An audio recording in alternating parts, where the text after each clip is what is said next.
This broadcast is a live feed via internet on Blog Talk Radio /loudmouthradio.com.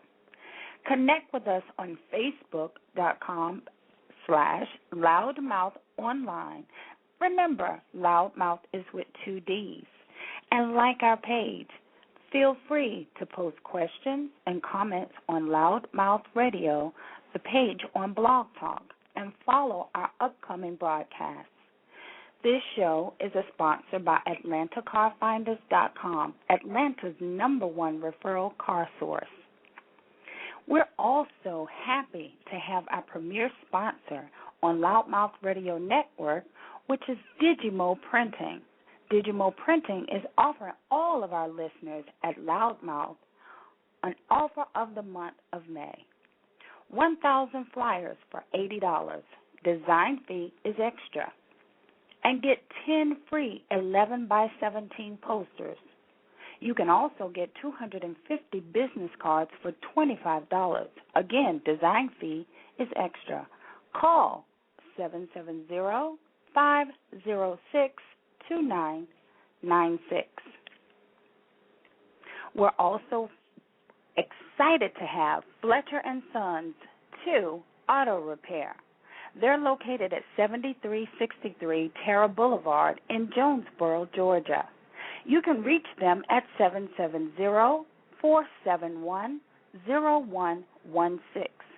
They are offering all of our listeners, remember you must be a listener in order to receive the deal, a complete AC system service check, full charge of AC system, which includes leak diagnostic check, only for $75. This offer is good until May 31st, 2013. It's not valid with any other offer. Fletcher & Sons 2 Auto Repair is a full auto repair and service, both domestic and foreign vehicles. See their video on Loudmouth TV. If you are hot, make sure to give them a call, 770-471-0116. And now, in the studio with our host, Sonny.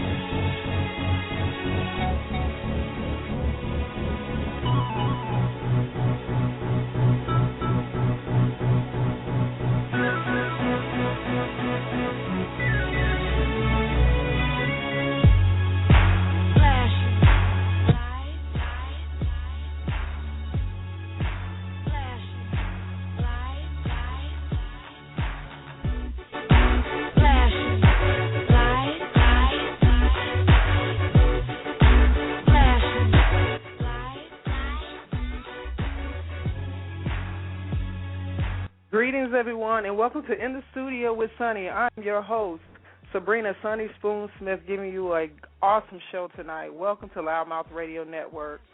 We are broadcasting live via internet at loudmouthradio.com. We want to thank all of our sponsors for participating in this broadcast and sponsoring our network and believing in our mission to empower, inspire, and entertain. This show, once again, is sponsored by AtlantaCarFinders.com.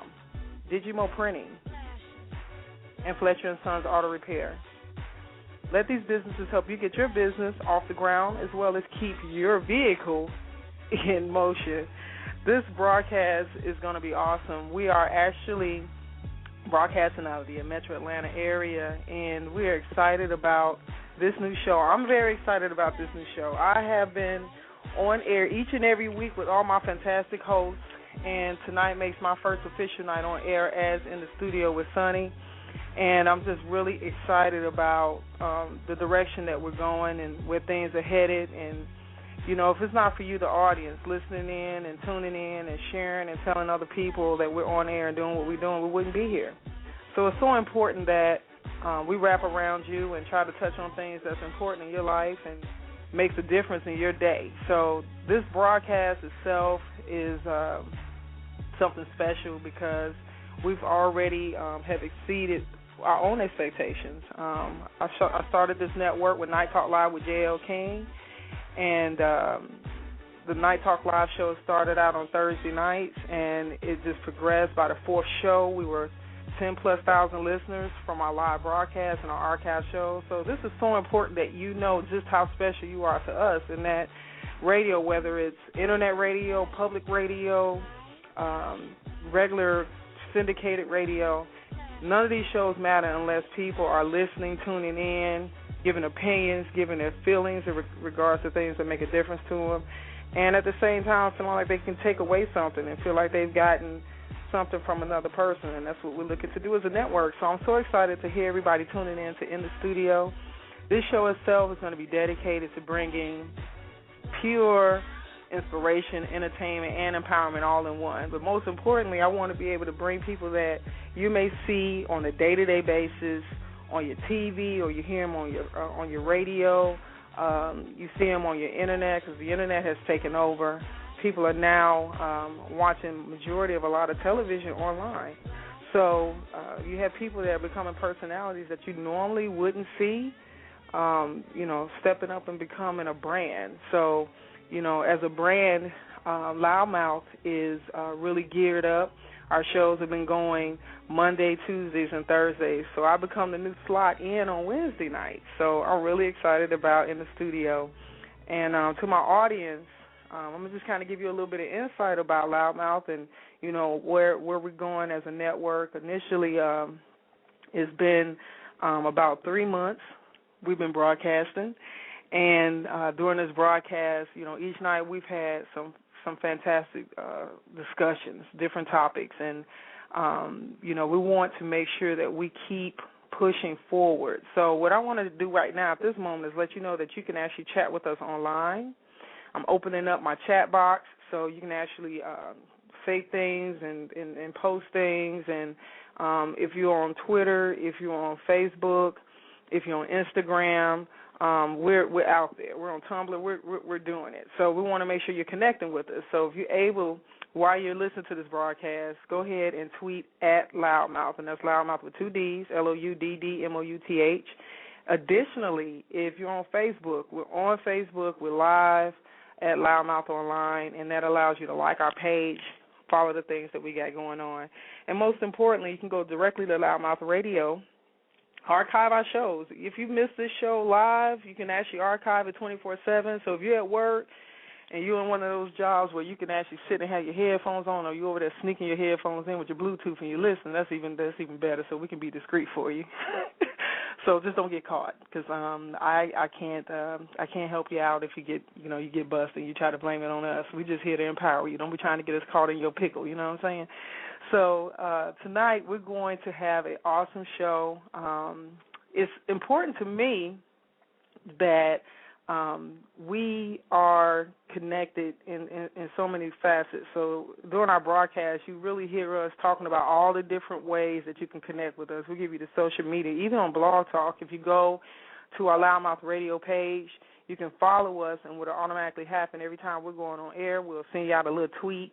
We'll send you out an email message reminder, and make sure you know that we're getting it in. So tonight is awesome for us to have Tyler Perry's cast on this show, and I'm going to talk about it a little bit more as we go on, as well as the whole my guests that are coming on. They'll definitely give you some plugs and understanding of what it takes and what's happening behind the set of things. And most importantly, I think a lot of times, I live in Atlanta. Metro Atlanta has been growing in leaps and bounds. I've been here since 2005, and when I came up here, I had a vision in regards to what I thought my business would be, and I worked for a Fortune 500 company, and like most of us, clock in and clock out, go over there, do a job, get it in. But for me, like a lot of us, I dealt with people, and for me, I worked in telecom and sales. Pretty much sales and marketing has been my baby for a very long time. So I would, in the course of a day, talk to, 50 to 75 people, trying to deal with different matters that affected their lives, whether it was their personal or their business lines in regards to telecommunications. So our world has just compiled into a digital world. So for all my people that are listening, I know I had this conversation with a few people, and I hear people making comments about using social networking, and they talk about how some people have this statement of saying how Facebook is bad, and or I don't like social networking because people be intrusive and all these other things. Our world has opened up. Y'all don't remember that movie Enemy of the State? Y'all thought Will Smith he take that movie for a reason because that was happening, fool. It's been going on for a long time. Big Brother has been watching us. He probably hit me right now. I ain't saying nothing wrong. So if you're tapping in my line, I know you're listening. That's all right. But you see, you just got to know. See, when you can admit things, it makes it easier for you to deal with. When you don't admit things, that's when you get caught. And then you get scared, and then you be running. And then you be like, what's going on? Because you don't know what's happening because you didn't know the big brother was listening the whole time. So that's on your own fault. Okay, I wasn't rambling. So anyway, back to what I was saying. Social media, digital media, all of these things have become an elevated world for us. So no longer can we make an excuse and say we can't make connections. I've always had this belief that we're on 6 degrees of separation. So these people that I'm having on the show tonight, yes, they are, quote unquote, they're in Hollywood. They're doing their thing, but they're just like you and I. They have desires. They have vision. They have things that push them. They have families. They have they have loved ones. They have people that may not feel or see them in the light in which a lot of other people see them. So they have to deal with these obstacles and things of day-to-day life. And I think sometimes in the public eye, we might get caught in a situation where we don't recognize what we consider celebrities or something like that as real people. So a lot of times our opinions of people shift, and we don't allow ourselves to think that, they could be within reach. But what I'm saying with that is, like, social media has allowed us to interact and connect with people who we probably normally would not have, over 10 years ago. And so because of that, you've seen a lot of different types of relationships happen. You've seen entertainment change. Reality shows are popping up left and right. And, that's really a segment of people, you really stepping into people's lives and seeing things that maybe you normally wouldn't see behind closed doors. So with that being said, I just think that it's a wonderful thing for us to be able to communicate with you guys as a network on the Internet. By far, I won't say that if tomorrow permitted, somebody tapped me on my shoulder and said, hey, Sonny, let's put you on Steve Harvey's network next week, and I ain't listen now. People listen. Don't start nothing. Don't be starting no lies. Don't be starting no rumors. I just listen to it. I said. Now I won't say that if they were to tap me on my shoulder, I wouldn't consider to get on air with them. But I think that our platform, even though we're at a starting point and we're making some steps, I think that it's wonderful that we can actually broadcast and talk and share things and communicate things with the world. So with with this platform being online and providing internet radio and providing entertainment and inspiration and education and things of that nature, is impactful. So myself and Jazzy, who's my Tuesday night personality, Roderick, that's my Monday night personality, JL, that's on Thursday, and Sadiqa, who will be coming in on Friday. These people recognize and see the ability for them to make a difference and to impact their worlds, whether it's a neighbor or somebody that is in a whole other country. So this show itself, I think, is going to be I know it's going to be an uplift to someone listening tonight. And, so with this being my first show, I produce these other shows, so I'll be on my host on that guy. I'm sure I get on their nerves. They don't want to tell me. But I really try to work with them in regards to formatting things. They do a wonderful job on their topics and getting their guests who they want to have to help them get the word of message out. But I think that as we're progressing, these guys have just shown me even more why it's so important that God has put it in my heart to do this. And, to be able to work with talented people is so important. So this cast tonight that's coming on air, they work together. They coming from different worlds. I'm really excited. I didn't have any real heavy pre-op conversation with them before I made contact with them, so they getting on. They just gonna come from the hip, and I'm sure they're gonna come from the heart. And I just really look forward to you guys meeting these people, hearing about them. Hopefully, you'll become supporters and follow them. And if they tweet something, tweet them back. Give them some form of inspiration. Let them know that what they're doing is something awesome. And, for my people that are, African American that are listening to this program, it's so important that, we keep a face on television, okay? So, there's been a lot of movement in the entertainment industry, is constantly moving in the entertainment industry, and we want to make sure that we are able to still see shows that provide, humor and things of that nature, but it still allows us to have a presence.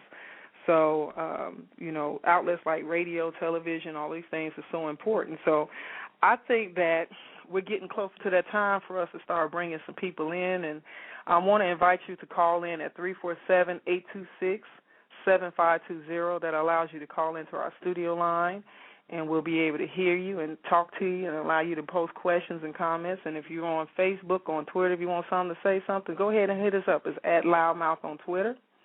And we're on Facebook at facebook.com/loudmouthonline.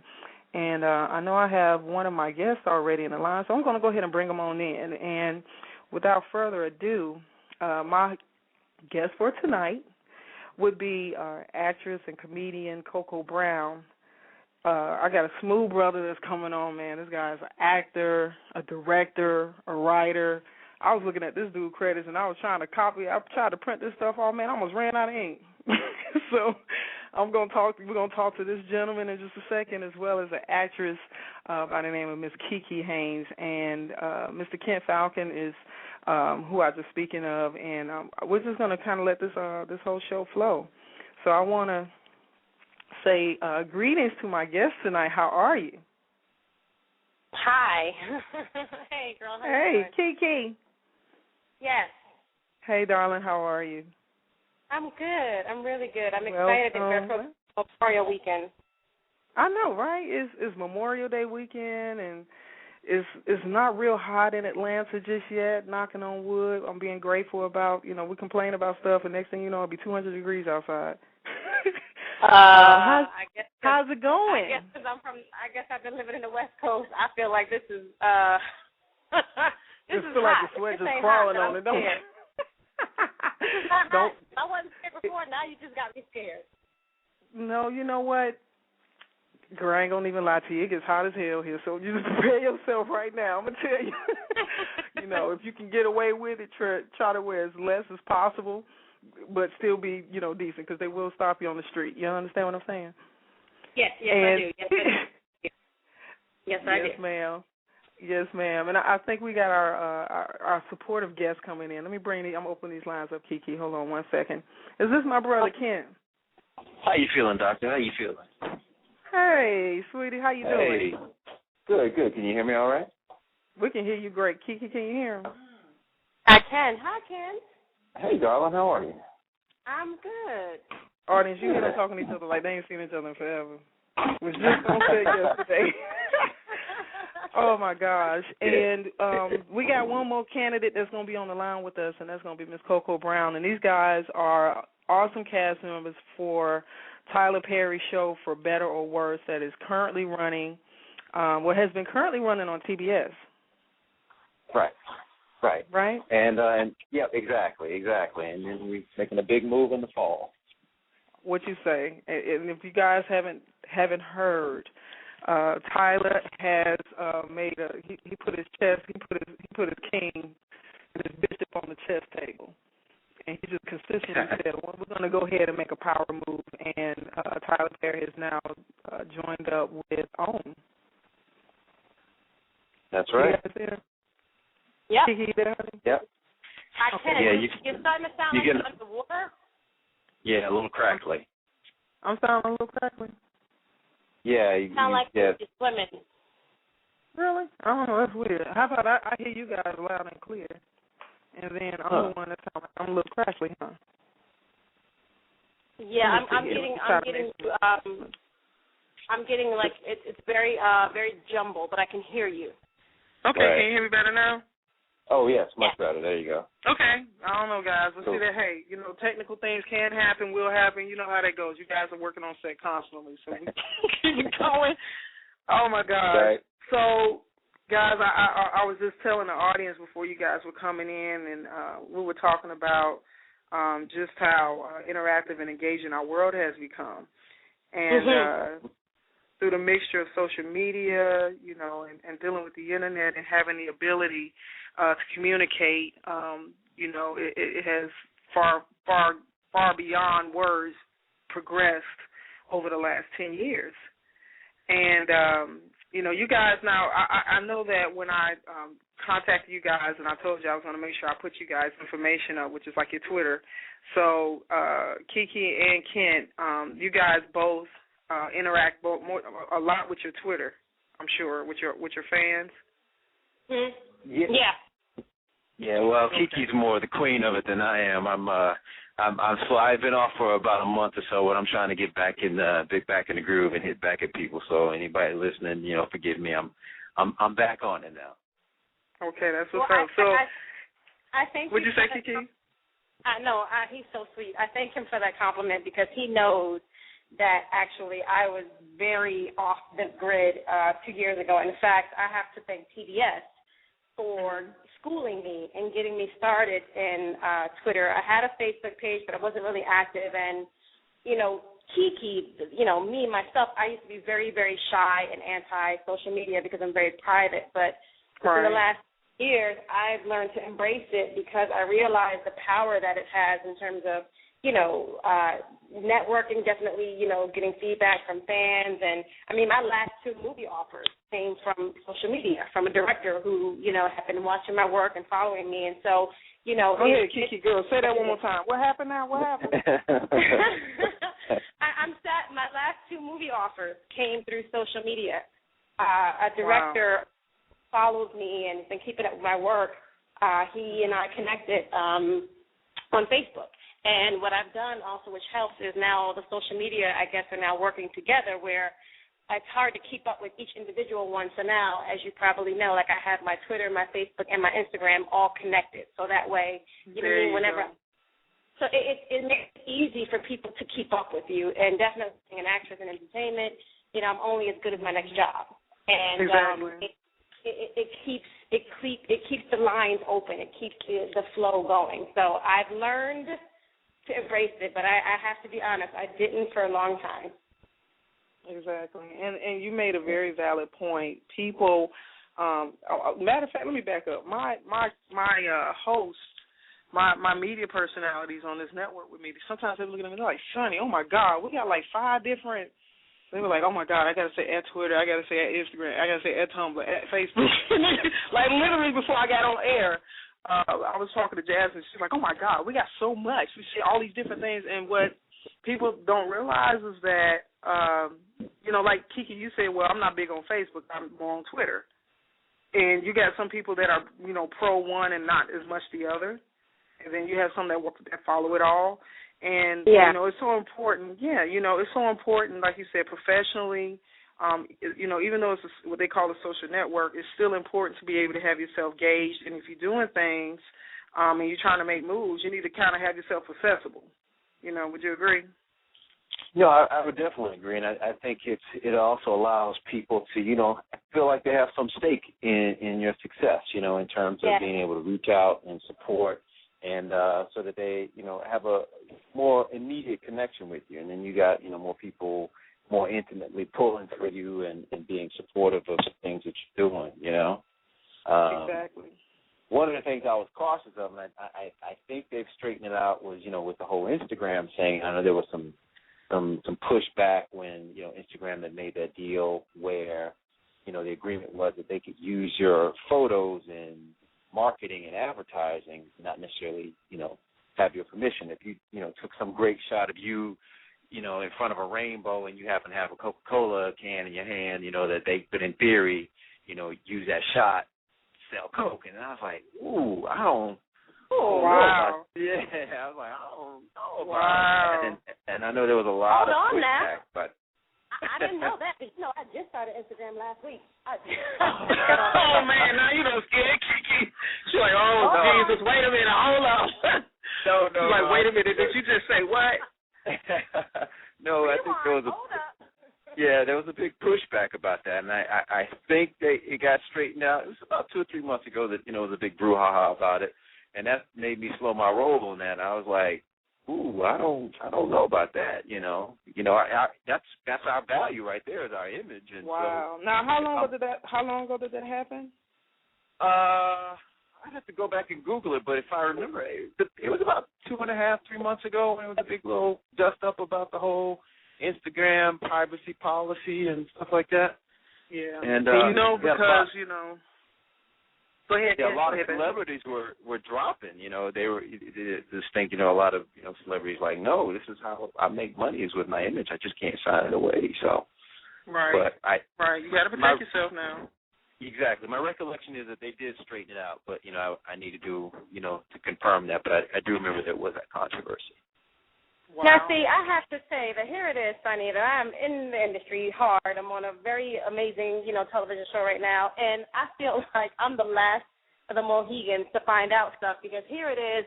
I started my Instagram because I feel like I've been getting bullied by my industry peers that, you need to get on Instagram. You got to get on Instagram. Instagram. And I'm like, listen, I'm on Twitter. I'm on Facebook. Like, why do I have to start doing pictures that, from what they're telling me, Instagram is like the new, Forbes magazine. And so, because I'm and now you're telling me. She's like, I'm under pressure. This is a lot of pressure. I can't get it right, Sonny. I can't get it right. Oh, and then now somebody's hounding me to get on something called Vine. You guys hear that? Wait a minute, what's it called? Called Vine, and it's kind of like Vine, but it's like Instagram, but instead of pictures, it's videos. It's 10-second videos that you post up, and everybody's like, yo, man, you ain't up on this? That's the new thing, man. You got to get on Vine. And I was like, are you kidding? Can't get me. I'm about to be Inspector Gadget over here. Now, see, I put a new Vine, but I'm like, okay, Vine, right? You know what this is? Some of this is definitely, especially if you are a professional in terms of, networking, but some of it is just how nosy can we be in your life and in your business? They're giving you pictures. Now you want 10-second video? Really? Well, I know there's this app called Social Cam that allows you to post videos into your social media aspect. Right. But I'm gonna tell you guys, like, what's crazy is, like, because I'm like, my background is just stressed all over the place, man. I talk about Ken. I'm like, man, I was trying to write my bio the other day. I said, I kept putting the pencil down. I was like, this don't make no sense. Literally, when you're dealing with social media, like, there's like 300 or 400 different next things that is there. You know what I mean? And like every time you turn around, there's something new that has, presented itself.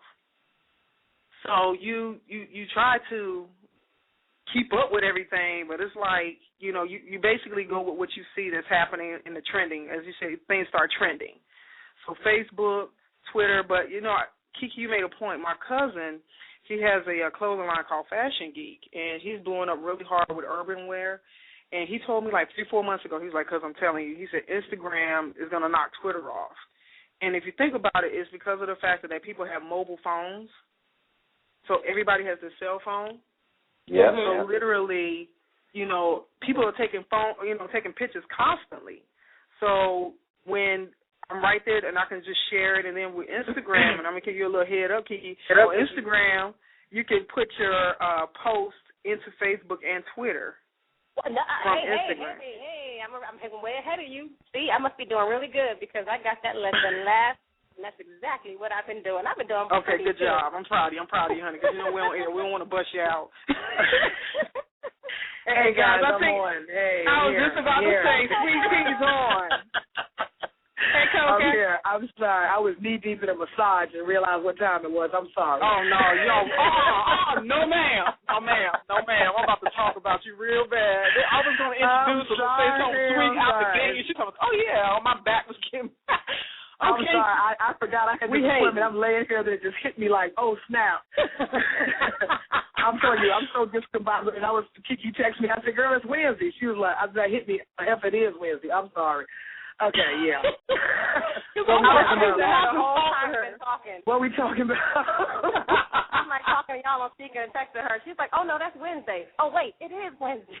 And I just answered a message to her, too, because I looked up. I said, wait a minute, we missing somebody. So I said, well, I am so sorry. I just made my therapist stop rubbing me and say, look here, bro, give me about 10 minutes here. That is awful. Well, back to, what we were doing, Cole, we were talking about how we was going to hack your Twitter right before you came home. Okay, hey, spread a gay rumor. It works. Okay.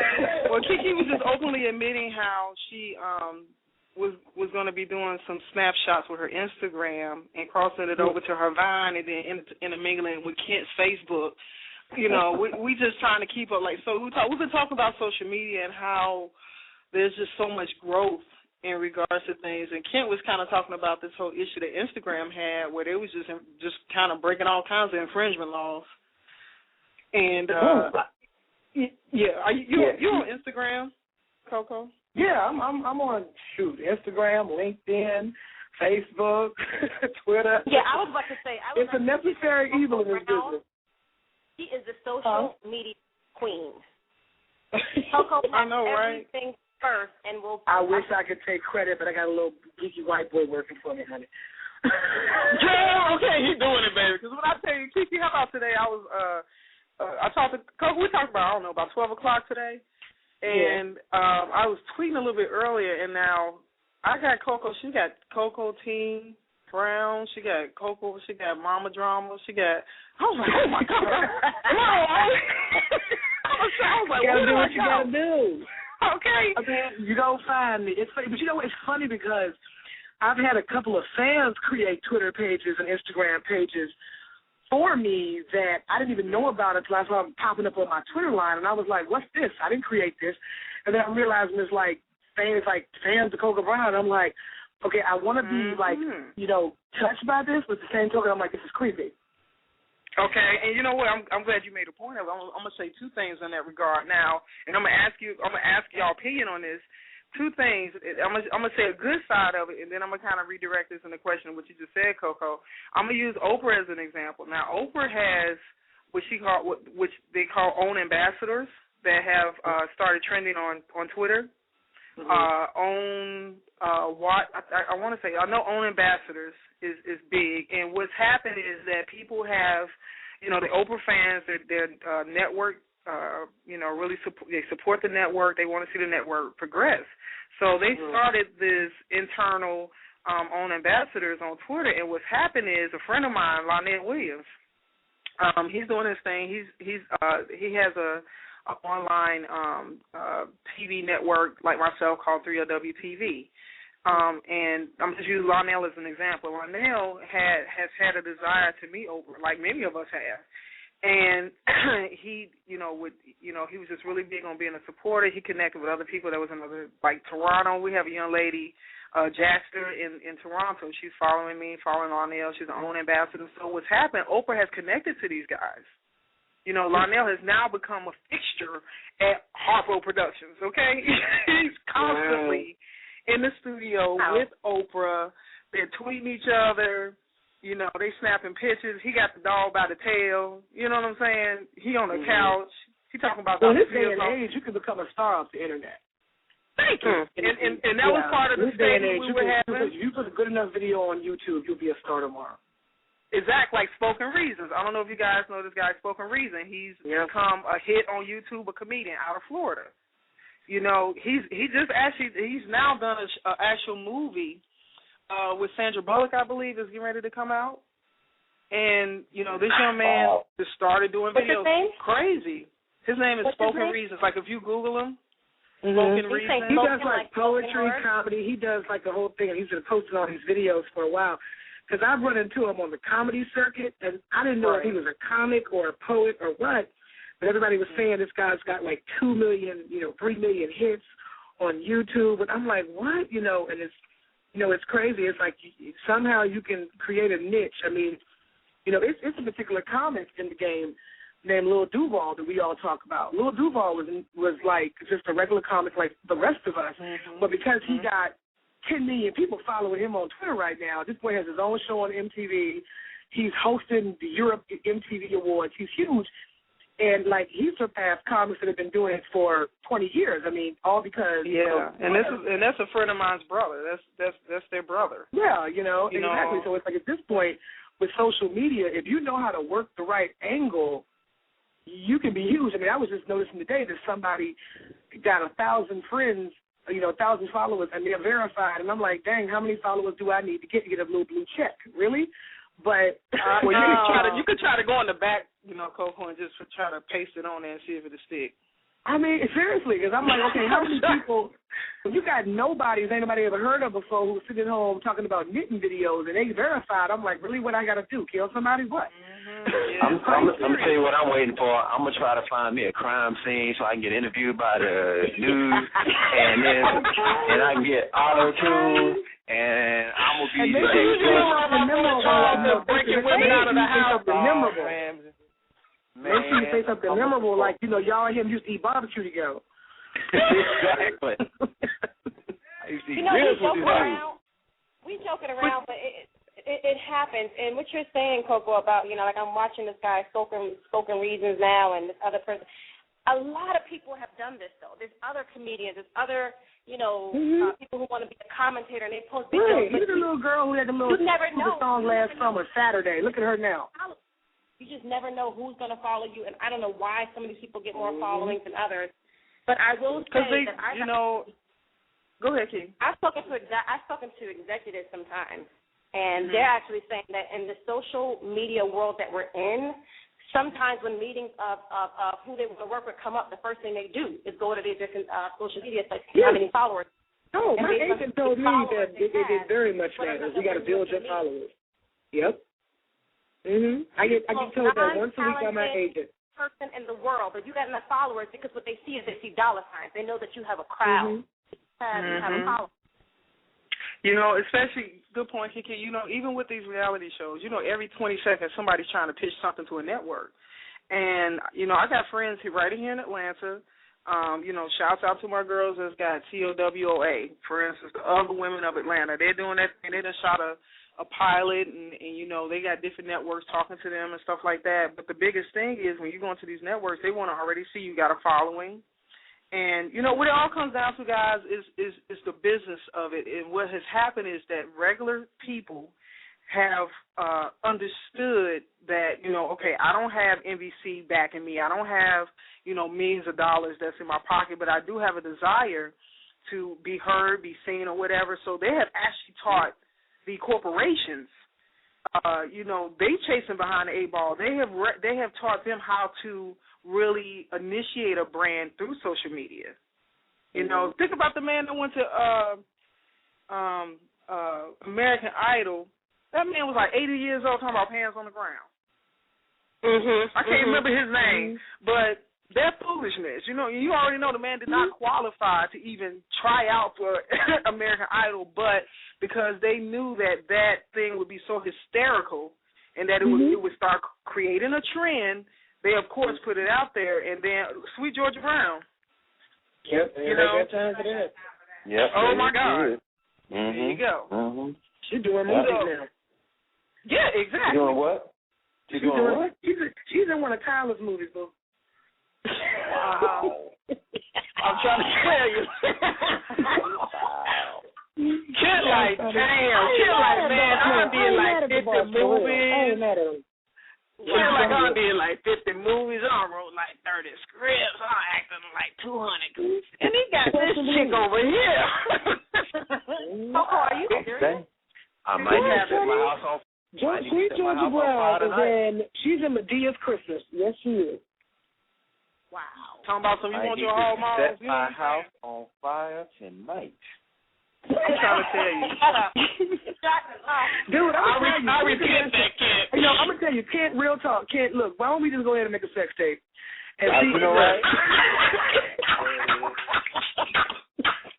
Me and you will be blown up in a year, dog. Make it say so. Exactly. Oh, God. First, we gotta sue to try to keep it under wraps. Don't let it loose. Coco, you're trying to get jumped now. Yeah. Why you playing? Coco trying to get jumped. One of my friends I posted today's show. Kiki, she talking about I'm calling in. Kiki, look, we can do it all together. We really blow the hell up. But I was going to say is that while y'all doing it, I'm going to be the hostage in the other room tied up, waiting for somebody. You the hype man. Okay, you can be the hype man. I'm going to just walk through. I'm going to be the stalker watching y'all. That's all I'm going to do. I'm just standing in the window looking. I love it. Are you playing? Ken got some real fans out there, girl. Coco, I'm trying to tell you, I posted some little info today. A friend of mine was like, oh, my God, I'm calling in Ken is so fine. She spelled it Phifieon. I was like, oh, my God. Oh, my gosh. We are, guys. Here's one thing that I think about. Yeah. Here's one thing that I think about. I feel like right now we're in an era where whether it's the Sweet Georgia Browns or, I can't think of the gentleman's name that, discovered the hostages. Like, I wonder. Charles Ramsey with that nappy hair. Yeah. Mm-hmm. How long is it going to last? Because the one thing that, I would like to believe is that the foundation of the craft that I built is going to prayerfully give me a longevity in this business. And when you embark on a reality show, everybody is not a Nene Leakes. Like Nene has literally created a empire. But everybody doesn't go that route. Many times people will become famous off of like one thing, and they'll ride that wave for a second, and then that's it. So I feel like people see this, and yes, they're posting these YouTube videos and reality shows, or just trying to create nonsense to get attention, and you will, but how long will that last? And how far will you go? And oh my goodness. So capitalize on that. You will go from oatmeal to lobster back to oatmeal real quick. Oh my God. So you better put some pounds away, right? Hold on, Kiki. We got a caller, guys. Let's see who this is that wants to speak to us. Caller, you're live. We're in the studio. I'm incognito. You incognito? Okay. Well, welcome, Incognito. How are you this evening? Hello. This is Aunt Pam. Oh, hey, everybody say hey to my Aunt Pam. Hi, Aunt Pam. I thought you would recognize my voice. I had to take it. When you said you was incognito, I had to wait now. I had to wait. I like that last statement that the young lady made.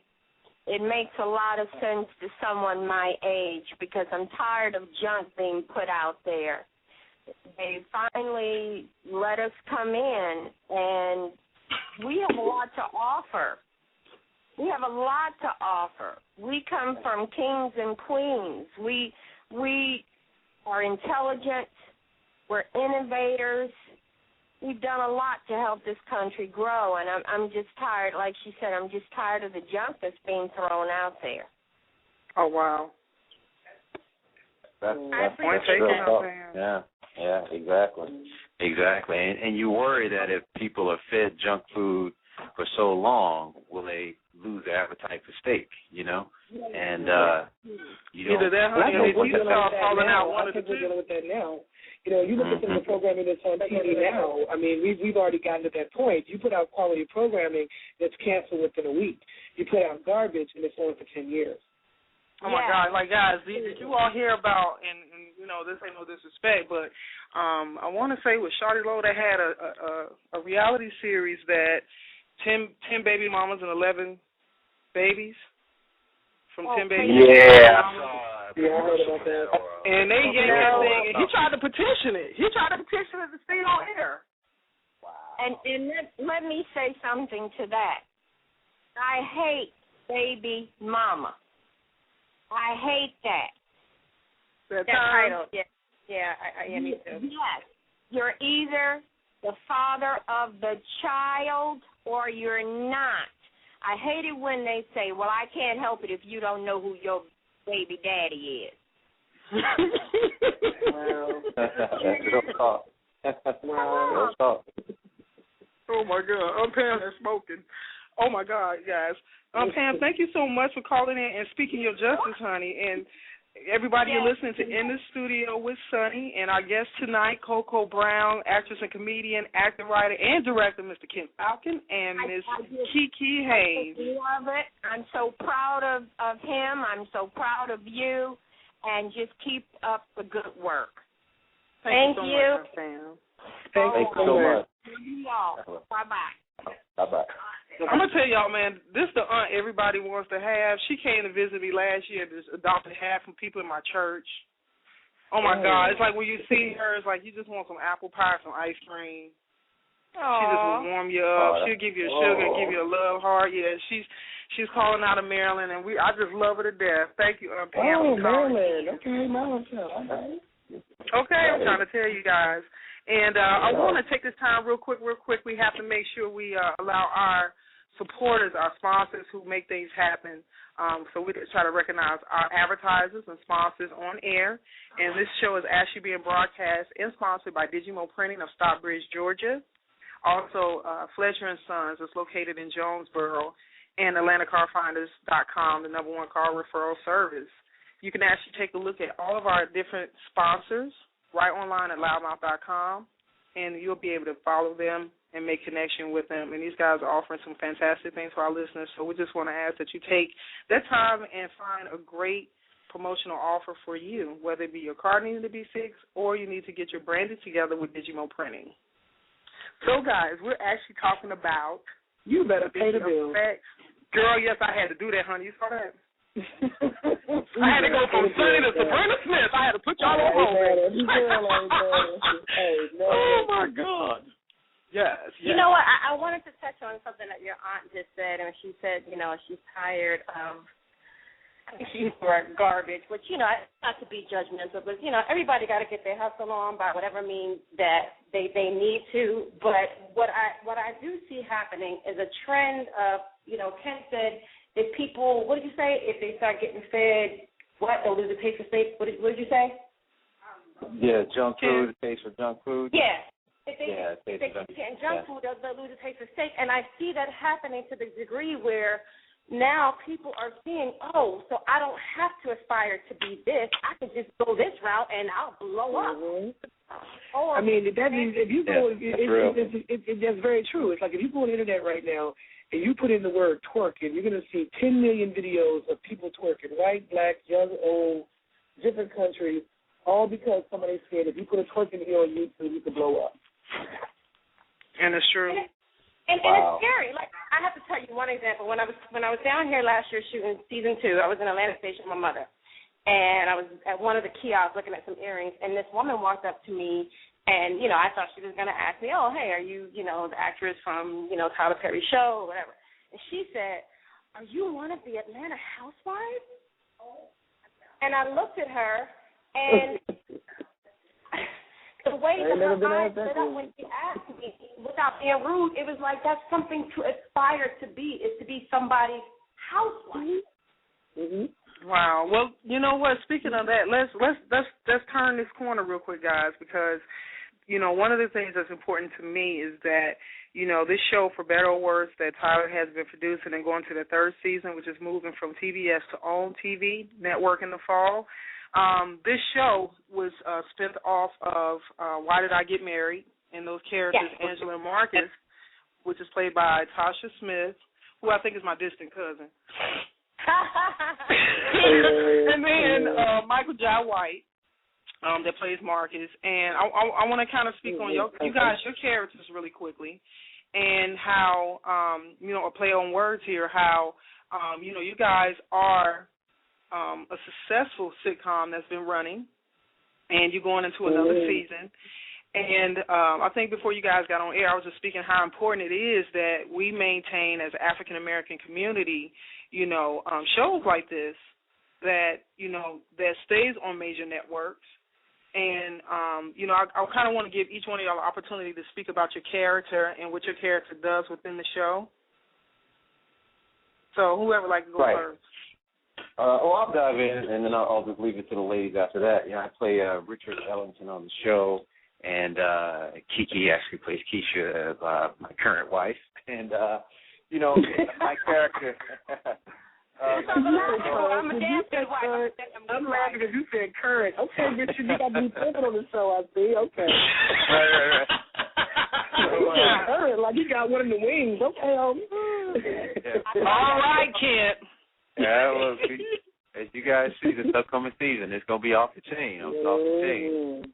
But, yeah. He's telling the tea, honey. Go ahead. There you go. So he's a partner in this sports TV show with Michael Zay's character Marcus and Jason All's character Joseph, and it's three black men. I remember even when I was auditioning for the show with Tyler, I remember coming in and I was talking to him because with the audition scene, I was like, the audition scene was my character dressing down one of the other guys, saying, you got to get your stuff together. This is our business, right? And so I was asking Tyler, I said, listen, I take it, I understand that he's the boss because my character's the CFO.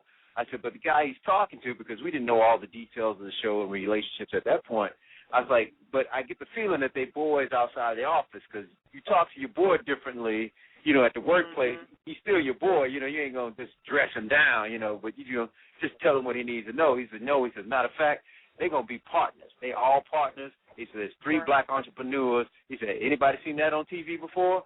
And he turned to his, one of the guys right there to make a note that that's the direction he was going to go in. And so these three black men are successful. Yes, they are ex-athletes, but now they're in the, they're businessmen, and they're trying to be, upstanding. And that's one of the things that Tyler was, adamant about. One of the messages that he wanted to see, black men and women in business for themselves, taking care of business. Right. So that. Yes, that's kind of what my character is about, on that show, being the CFO of the company, and this upcoming season, the fellas are getting to have a lot of fun. We get to, get a little zany and crazy like the ladies do. So it's I think it's going to be real hot. Yeah. Mm-hmm. You ain't gonna be a Chippendale on one of them episodes or anything, are you gonna? No. God willing. I know. It's still early. Oh my God! I would put it past. You don't know. We ain't see all the scripts yet. You never know. Exactly. Never know. You never know where the inspiration comes from. No, not at all, honey. Oh my God! Yeah. So that is awesome. Now let me ask you this, Kent. As far as your character and the character in the show, do you feel like yourself as a person in regards to this character? Do you feel any connection or similar aspects of your personality and the personality that you play? I think the closest thing I think that my character and the Richard character I play is that I consider myself a responsible dude, and that's one thing about this character that he tries to be a responsible cat. In the last season storyline when he thinks when he finds out, or he thinks that Marcus is not going to continue to pay child support for the child that Keisha and Marcus character have together, he steps up to, I'm going to take care of that little girl. I kind of want to pride myself that that's the kind of brother that I am. Some of the other stuff, he has more patience than I probably do in terms of some of the things that he's endured. Oh wow! But I would say so somebody might get jab slapped just a minute, Hey man, at a certain point, it's like okay, I try to stay cool because it's like what's my boy David Banner? He says, you don't like me when I'm angry. It's just that on off switch. So let's just keep it cool. Let's ain't keep break it it cool. down to David Banner. Right. All right. On that one. Well, okay. So I know that's right. So Kiki, your role, Keisha.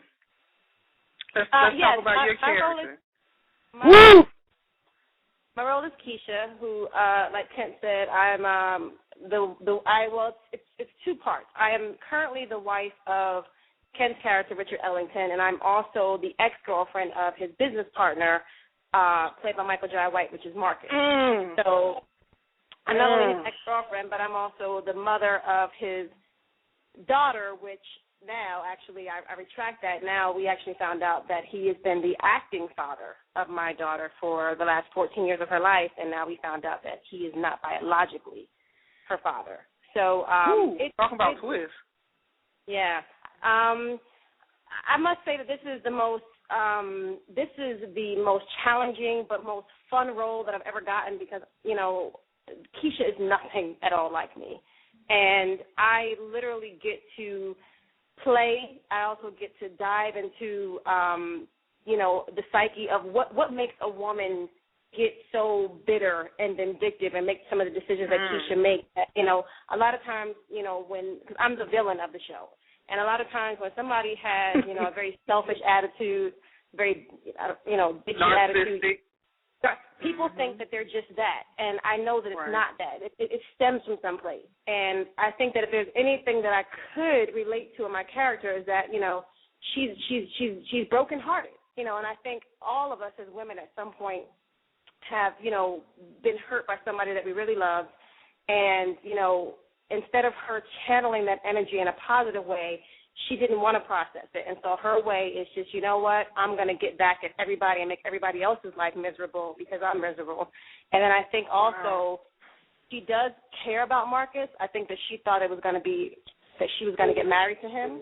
And I think that because he married somebody else, as you know, which is Tasha's character, Angela, she never got the validation from him that she needs, which doesn't even allow her to be grateful for a wonderful man like Richard Ellington, played by Kent. This man does everything for her. You know what I mean? Which you see a lot of in the real world today. But she's so busy worrying about the man before, which is Marcus, she can't even appreciate what's in front of her. What's in front of her? Say it again. So I feel like Kiki just did a mediation on that thing. Did she just snap somebody's neck or something? I mean, oh my God! This is season 3, you know, and I think as an actor, it's up to you to find the layers in your character. And so I didn't want to play her just one note. I wanted to make her human, and I wanted to, you know, find some truth in it. So, you know, depending on the day, you know, Keisha can be caring, but another day she can just literally cut everybody in the room. And it's not that she don't like nobody; it's because she's in a super high protective. Nobody's gonna hurt me. Nobody's gonna, you know, so bring out my. So it's all internal. It's all from her perspective, but she just puts it to her outward perspective on other people. Front, she puts on the face. Every time she steps out, whether she's going to a party or to supermarket, she's in stiletto heels, mini skirt, makeup, hair. She's always fly. And a lot of times when people are doing that, they're covering up something. Point taken. You're absolutely right. And I think, you know, guys, your characters and the relationship that you guys are talking about in the character is what people, I mean, this is real stuff. This is things that people are dealing with for real every day. And, you know, sometimes people miss the mark. You know, you guys are playing the character, but you also find the ability to find what's behind the motives and the reasons why they're acting the way they're acting so that you can portray that, you know. And but you got people in the real world that haven't figured that out.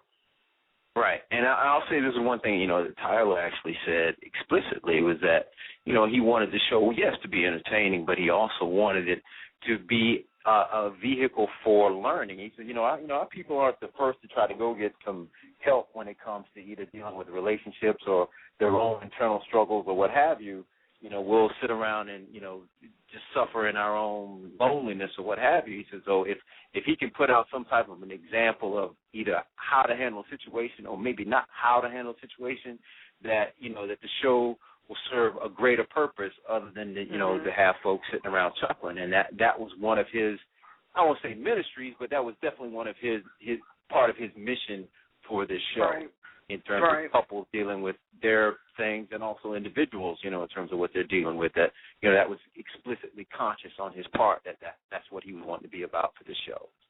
Okay, so guys, you feel like, and you, from the point, you know, all of you guys have been with the show since it started.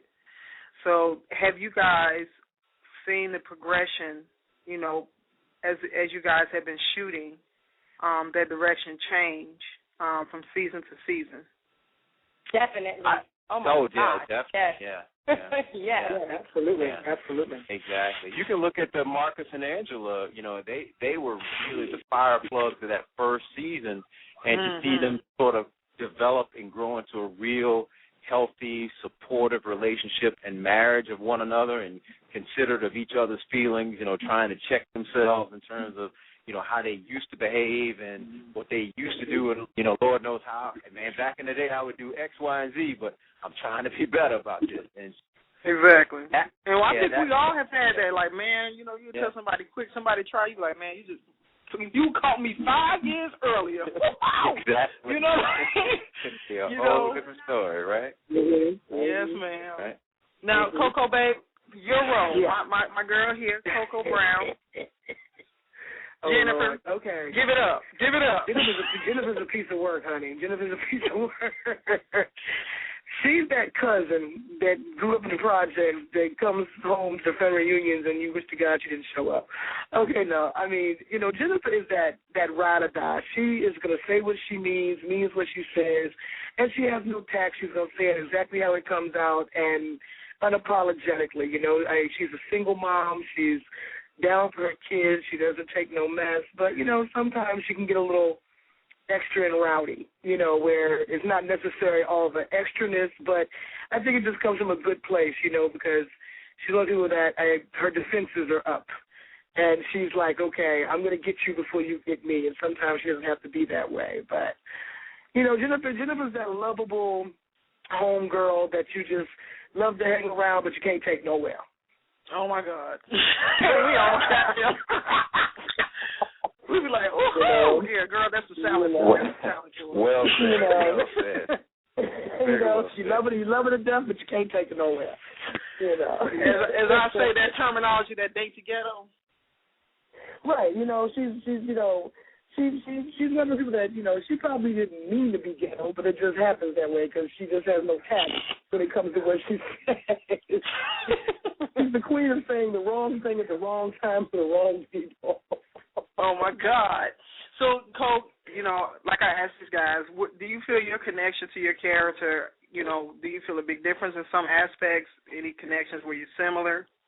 Well, life has imitated art with my character. When I started playing, Jennifer, I was married, and now, I'm going through a divorce. I'm a single mom, so I can relate a lot more to Jennifer now because I know what it's like to raise your child, by yourself or, being a single mom. So, I haven't had the opportunity yet to deal with my kids on the show, but I'm pretty sure it's probably going to have a different element and a different feel this time because I can actually relate to it.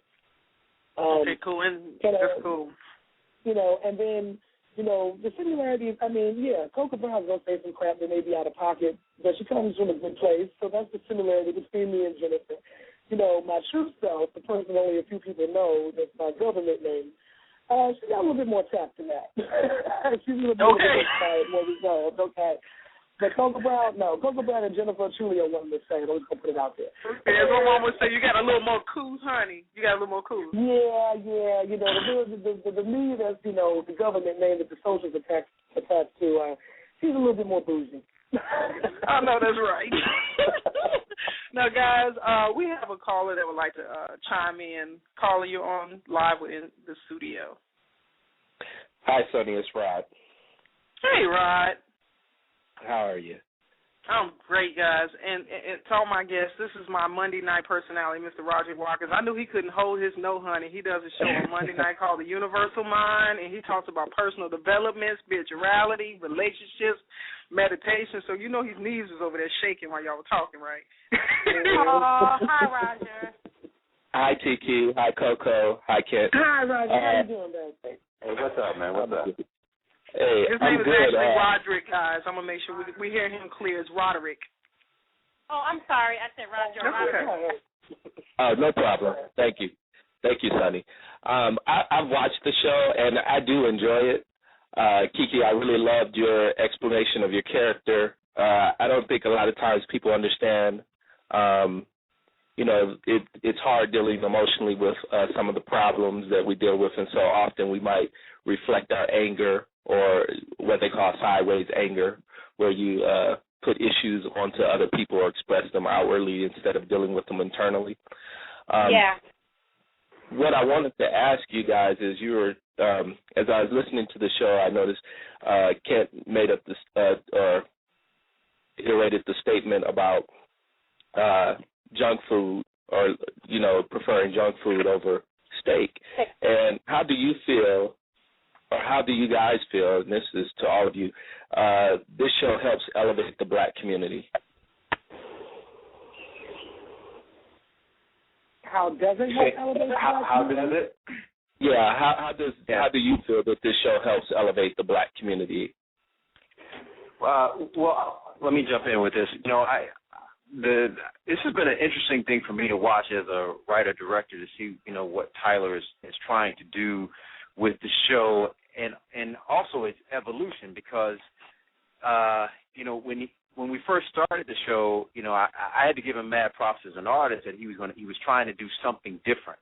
You know, our first season, he was trying to do a real dramedy, in the sense that, you know, we weren't trying to deal with a live audience and laughter, that he was trying to go for something a little more intimate and personal, and I was like, wow, this is very, very different for him. And I was like, you know, because he could have easily made another House of Pain, another Meet the Browns, whatever, but he was, you know, like, as an artist, like, man, you got all the success, you could probably just duplicate it, but you want to try something different, right? So the evolution of that, and like I said, some of the characters that he was trying to bring to screen, you know, the Black entrepreneurs, you know, affluent Black folks, you know, money wasn't the problem. You know, the problems were coming from within and personalities, and so it was trying to show, you know, something different. None of us were necessarily in the, you know, it wasn't about music and this, that, and the other. And yes, there was sports in our background, but that's not where, you know, our true success was lying. So I think those were images that he was trying to put out. And and as the show sort of evolved, you know, the sort of interpersonal character humor just started to develop, that I think it just naturally gravitated more to the traditional sitcom setting. And I think as you see this third season coming up, it really has gelled in terms of the way these characters are relating to each other, the genuine sort of warmth. There's, you know, they're developing better relationships. That's great. Yeah, I think there's real brotherhood displayed on this show, which, you know, I can't see that you can turn the TV and really see that anywhere, where you see brothers having each other's back and doing that kind of thing. I just don't know where that is on TV right now. And also, you know, real sisters, you know, who are, I think maybe there may be a few more opportunities to see that. I don't know. I'm thinking maybe like Army Wives or something like that, where you can just kind of see some sort of female camaraderie or whatever. But when it comes to Black men, you know, being together, you know, they boys and they in business. I don't know, man. I don't know where you're gonna find that on the dial, you know. So that's kind of where I'm thinking how this show is hopefully a positive influence for our people, and the audience responded. I mean, like our second season, you know, we were the #1 rated scripted show on cable, and I thought that was, you know, amazing. And, you know, I hope it can grow, and, you know, people will continue to follow us to OWN and really see how I know that the show is even probably 10 times better in what we've already been shooting so far. It's just been really off the chain. Well, continued success to you guys and the show. Appreciate you taking my question, and congratulations on your show tonight, Jazzy. You just came right off the block, hitting hard. Now we got to have some fabulous guests like you have on the show tonight. So appreciate you guys. Have a good evening. This is call me Jazzy. Roderick. I'm Sonny. All right, man. Thanks, Rod. You can get me later. Okay. He, you know what? It's awesome. Thanks, Rod, for posing that question. And also, thank you, Rod, for your compliment on my explanation. I appreciate that. Thank you. Rod, you there? Yeah. You're welcome, Kiki. Thank you. Yeah, that brother, he holds a master's degree in psychology. You probably can hear that already, right?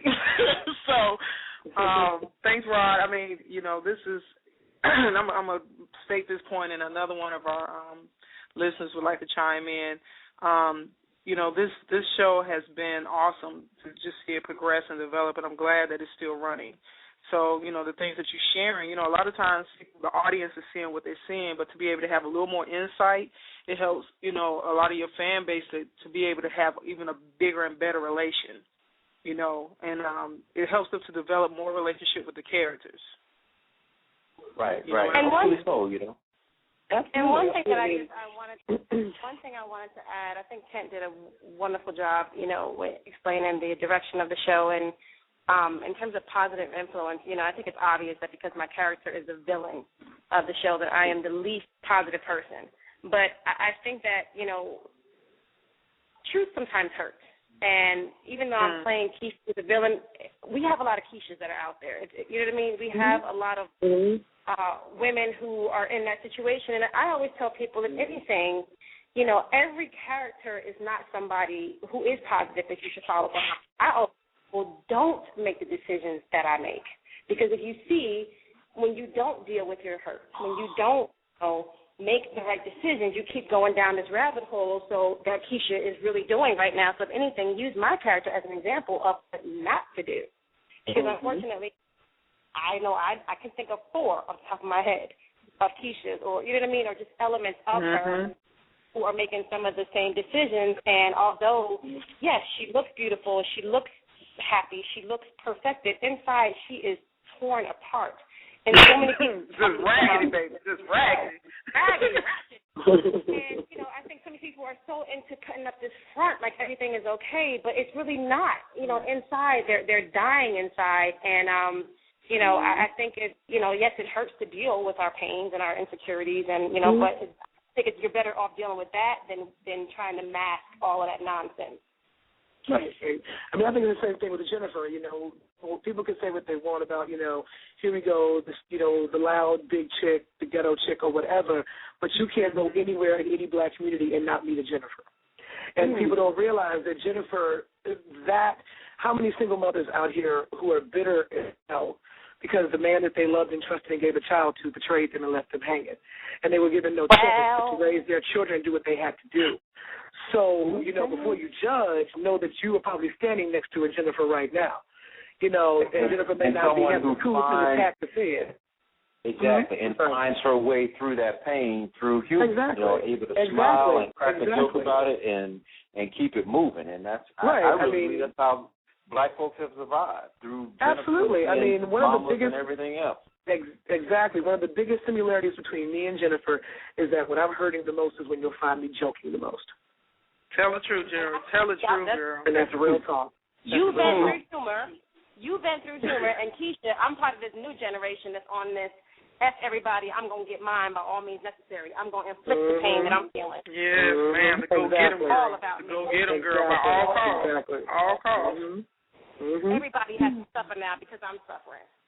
Exactly. We got a caller. Caller, go ahead and chime on in. Okay, so I really wanted to ask a question, but you guys have already answered it. So thank you. Good night. Oh, okay. Wow. Hi, everybody. I wanted to ask a question that you guys pretty much have answered, and that was, does your characters oftentimes reflect what you may or may not see or feel, but you've already really answered it so beautifully. Well, thank you. Thank you. What was your question?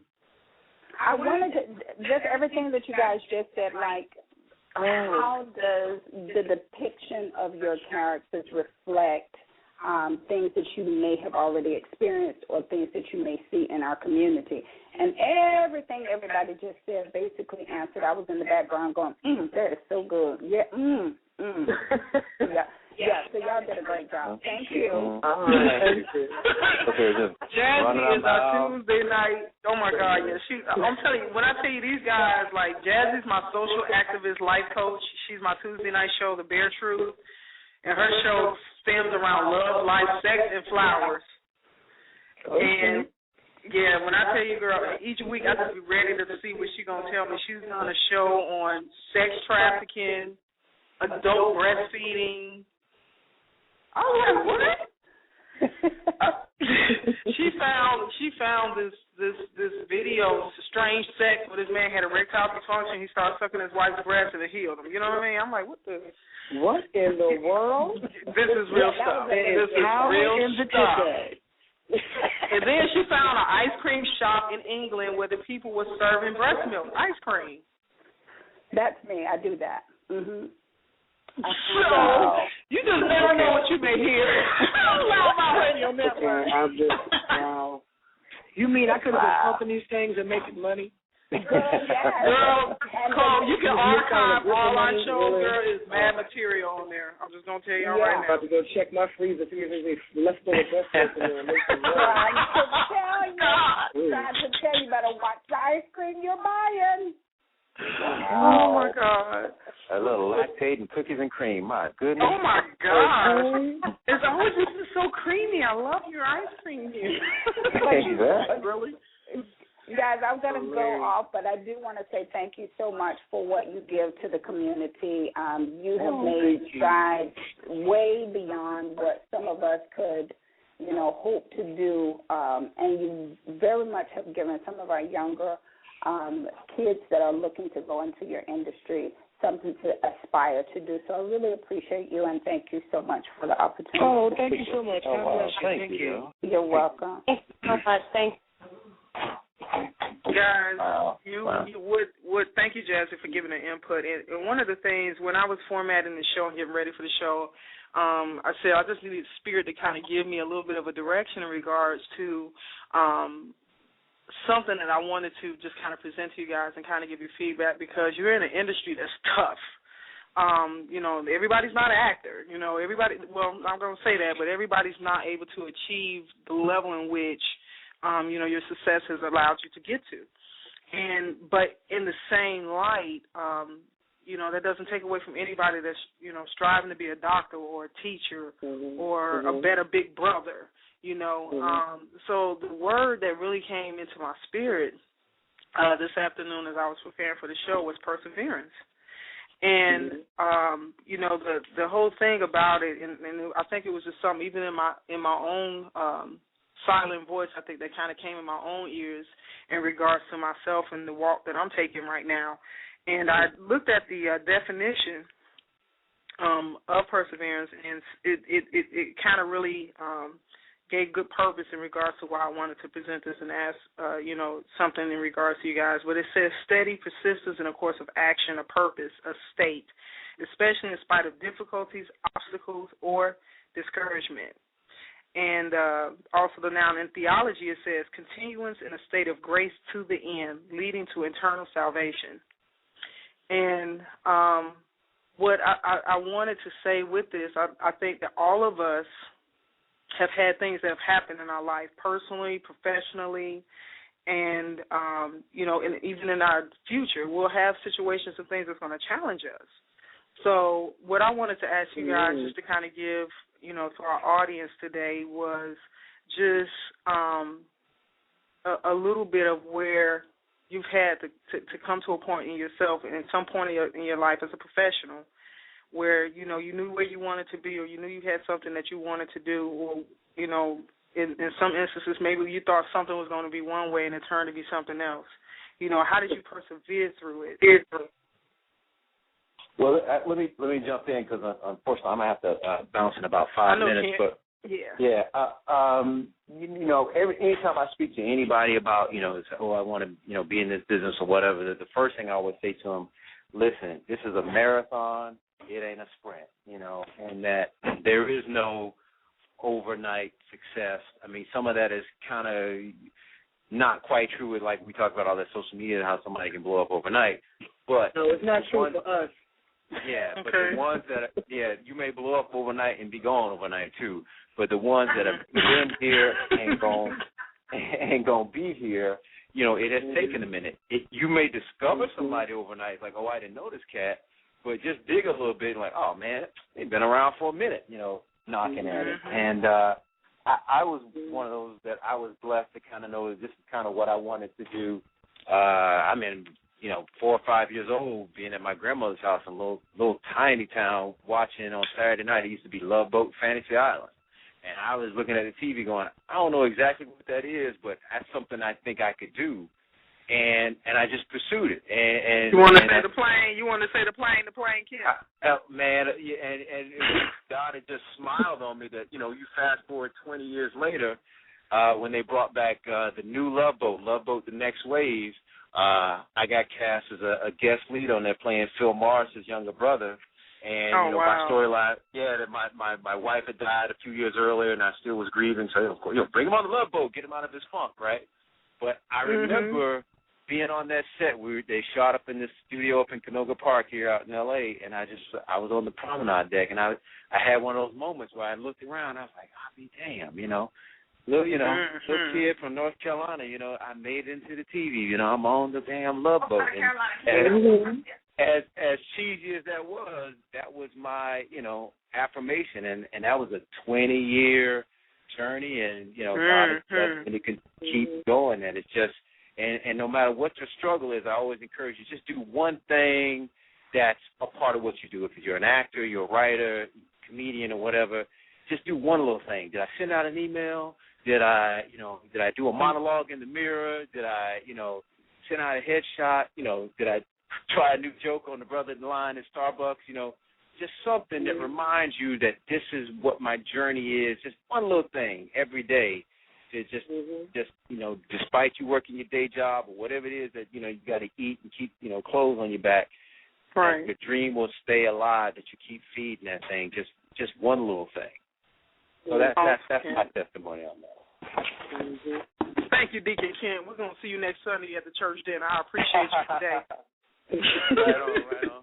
Well, listen, guys, I hate to jump off, but I thank you so much for having me on. My sisters there going to hold it down. Okay, Ken, go ahead real quick before you jump off air. Tell them how they can find you through social media. Yeah, so hit me on Twitter at Kent Faulcon, just like it's spelled KentFaulcon, and Facebook, Kent Faulcon, there's a fan page, there's a regular page. Hit me up, I'm there. I ain't hiding. I know that's right. And so look out for the new season. I'm developing a couple other projects. My last film that I directed came out on DVD about 2 years ago now, so I'm getting that itch to get back in the director's chair. So, right. Trying to pull some things together and make it happen. But right now, I'm just loving life and loving being with Coco and Kiki and the rest of the gang. It's just been truly one of the biggest blessings in my life. So I'm just thankful to God. He's blessed the brother mightily on this so far. Coco, when he does he's going to still make us audition. When he takes the off the role, he's going to make us come into the audition room and audition for a part. Okay.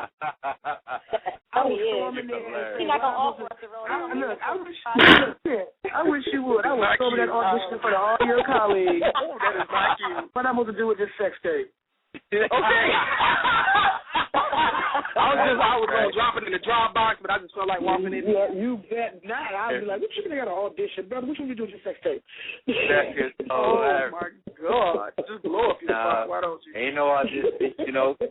Y'all in mind before the pen hit the paper, before the keys, fingers hit the keys on the keyboard of the script. You're already in mind. Thank you. Okay, I'll go home and burn it. All right, baby. Thanks, all right, baby. All right, I will darling. talk soon. Good all right, job, have a good holiday. See you next week. All right, all right. Bye-bye. Thank you, Ken. That guy's awesome. I'm telling you guys, man, you get an opportunity, look at this guy, man. He's had an awesome career, and he's got an awesome future ahead of him. Thanks, Ken, for coming on so much, guys. And, we got Miss Brown and we got Miss Haynes left. Come on, Cole, tell us a little bit about your perseverance. Give me some. Well, my journey has been good. I've never, thought in a million years I'd be where I am right now. When I was coming up, acting was a hobby. It was something you did, part-time or as a hobby. I got raised up with those Southern families that you went to college, you got married, you had babies, that was your life. So when I told my mother that I was going to be a stand-up comic, the look on her face was, you going to do a what, And so it's not because I wasn't married yet, I didn't have kids or whatever, she was looking at me like, we need you to be a stand-up comic, and she thought it was a phase. Fast forward 16 years later, I'm still a stand-up comic, and now I'm acting too, and it's a different story. She's singing now. She's singing a different story now because, it's on TV, and she can brag to her friends on the Deaconess board that, you seen my baby commercial and all that. But exactly. It was, I had to deal with, a lot of adversity of going against the grain from how I was raised, and it just wasn't something that was encouraged because it just was so, just unrealistic and unfeasible. Right. So, when I got bit by the bug, it was like, I want to do this. I feel like God gave me a gift. All this time I've been making people laugh. I'm thinking I can get paid for this. And then when people were telling me I was good and I began to pursue it, and I quit my day job and I went head first in. And when I moved to L.A., when I moved to L.A., I moved with a development deal. And as I was flying cross country, my development deal fell apart. So when I checked out in L.A., I was told my management company, my development deal, everything was gone. So I'm standing there with my U-Haul, no deal, got to find a place to live. I mean, it was just crazy. And something just said God wouldn't have brought you this far if he was going to drop you off. And that's always just been my motto and something that one of my affirmations that I wake up with every day, that God wouldn't take me, to it if I couldn't go through it. You know what I'm saying? Right.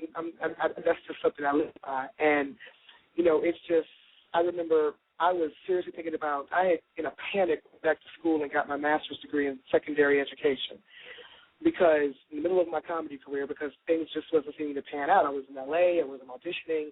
I was constantly on the road to make money to pay my rent in L.A., so I was never there to audition. That was $30,000 a month. Exactly, right, exactly. And, I just decided, I'm just going to go back to school, get my degree in education. They always need teachers no matter where you go. Let me do this. And in the midst of me getting that degree, things began to really start to change. And I still got my degree and graduated summa cum laude. Thank you very much. Okay, give it up. Give it up, boo, give it up. I thought I was the only one to say. That's great. But it's crazy because, right when I was getting ready to quit, I mean, when I tell you I was packing my things in my apartment in Glendale, in California, and I was telling my mom, I put in some applications in Newport News and Hampton City Schools. I was coming home. I said, I've given it enough time. I'm ready to go in a different direction.